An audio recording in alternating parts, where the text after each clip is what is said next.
لوگوں سے عزتیں تلاش کرتے ہو تو وہ کیا تمہیں عزت دیں گے؟ وہ تو کل اچھا کہتے ہیں، پرسوں برا کہنے لگ جاتے ہیں۔ لوگوں کے سامنے گڈ بک میں آنا چاہو گے تو وہ تو سویرے تمہارے بارے میں کچھ کہیں گے، شام کچھ اور کہیں گے۔ اپنی روحانی زندگی آباد کریں، اپنے مسلح کو وقت دیں، اور دنیا سے چھپ کر، اس موبائل کو بند کر کے اور اپنے آپ سے بھی چھپ کے اور تنہا ہو کے چھپا کے سارا کچھ اپنے آنسو اپنے رب کی بارگاہ میں پیش کریں، اس کے حضور حاضری دیں۔ سنو نا ترمذی کی حدیث، اور اسے یاد رکھنا، نبی پاک علیہ السلام نے فرمایا اپنے دکھ لوگوں کے سامنے نہ بیان کرنا، سیٹھوں نوابوں کو نہ بتاتے پھرنا، دنیا داروں کے سامنے جا کے نہ رونا کہ میں تکلیف میں ہوں۔ فرمایا اگر دنیا داروں کو دکھ بتاؤ گے رب تمہیں کبھی غنی نہیں کرے گا۔ اور لوگ ہیں کہ الٹا مذاق اڑائیں گے آپ کی، جس سے بڑی پکی یاری ہے نا، پکی، وہ تب تک پکی ہے جب تک آپ نے 50,000 مانگا نہیں، اور جس وقت آپ نے کہہ دیا کہ میں مجبور ہوں میری مدد کر، تو پھر ختم ہو گئی دوستی۔ لوگوں کی تعلقات آپ کے ساتھ تب تک ہیں جب تک آپ ان سے کوئی ضرورت وابستہ نہیں کرتے۔ کریم محبوب فرمانے لگے بندوں کے سامنے دکھ نہ بیان کرنا، اللہ تجھے کبھی غنی نہیں کرے گا۔ تو اپنے دکھ اپنے رب کو بتا، تو دعائیں مانگ، تو اس کی بارگاہ میں حاضر ہو، تو اس کے حضور عرض کر۔ فرمایا اپنے دکھ اپنے رب کو بتا، وہ جلدی کرے یا دیر سے کرے تجھے ساری دنیا سے بے نیاز کر دے گا، تجھے کسی کا محتاج نہیں رہنے دے گا۔ اپنے مسلح کو، اپنی دعاؤں، ایک بزرگ فرماتے ہیں میں نے دعا مانگنے کا طریقہ اپنی بیوی سے سیکھا،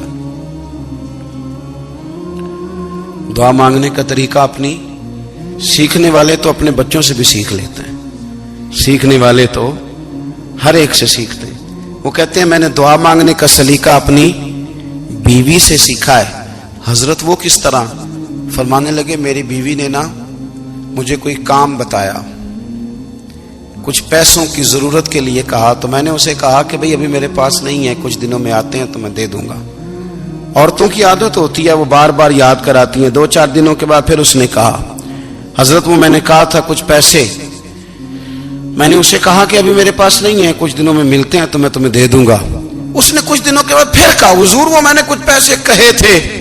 فرماتے میں نے ڈانٹ دیا، میں نے کہا کہ کیا تو روز مجھے شرمندہ کرتی ہے، کہا نا میرے پاس نہیں ہے، ہوں گے تو دے دوں گا، تو روز یاد کراتی ہے۔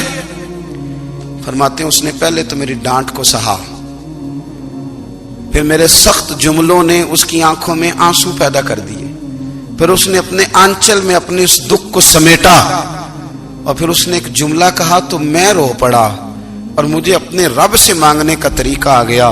مجھے کہنے لگی حضرت جی آپ نے ڈانٹ دیا، میں نے سہ لیا، پر آپ ہی میرے شوہر ہیں، بتائیں نا آپ سے نہ کہوں تو میں کس سے جا کے کہوں۔ فرماتے ہیں میں رو پڑا، اور میں کھل کے رویا، اور میں تڑپ کے رویا، اور پھر میری سسکیاں بند گئیں۔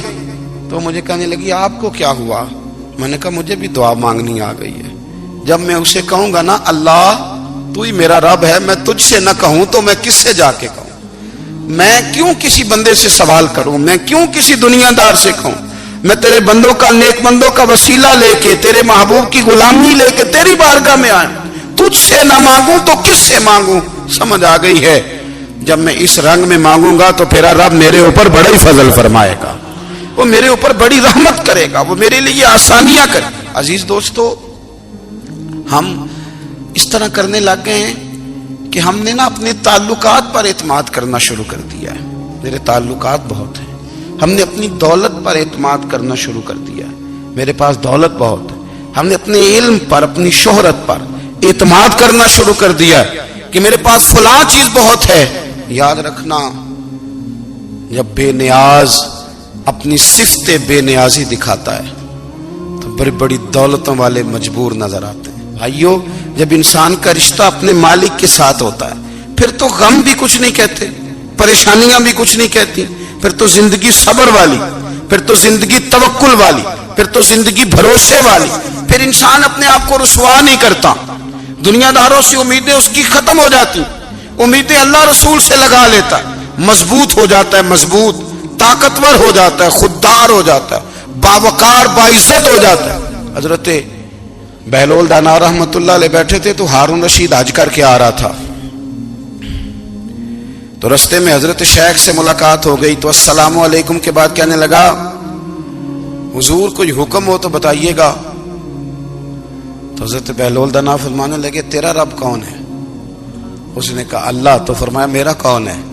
کہا اللہ. فرمانے لگے تو بڑا ہی بیوقوف ہے، کیا تو یہ سمجھتا ہے کہ رب ہارون رشید کو تو دے گا اور بہلول دانا کو بھول جائے گا؟ تیرا بھی وہی رب ہے، میرا بھی وہی رب ہے. اس نے اگر تجھے دے کے آزمایا ہے تو ہو سکتا ہے مجھے نہ دے کے آزما رہا ہو. جب اس کی حکمت کے تقاضے ہوں گے تو عطا کرے گا اور دے گا. تو جا اپنا کام کر. بھائی اپنی روحانی زندگی، اپنی عبادات، اپنے وظائف، اپنے روزمرہ کے معاملات، اپنی دعائیں، اپنا استغفار. دیکھو کوئی مشکل کام تو نہیں 2 رکوع ہیں سورہ واقعہ کہ اگر رات کو پڑھ لی جائے تو. میں کس طرح یہ بات بیان کروں کہ تعویذ بانٹنا آسان ہے اور وظیفہ بتانا مشکل ہے؟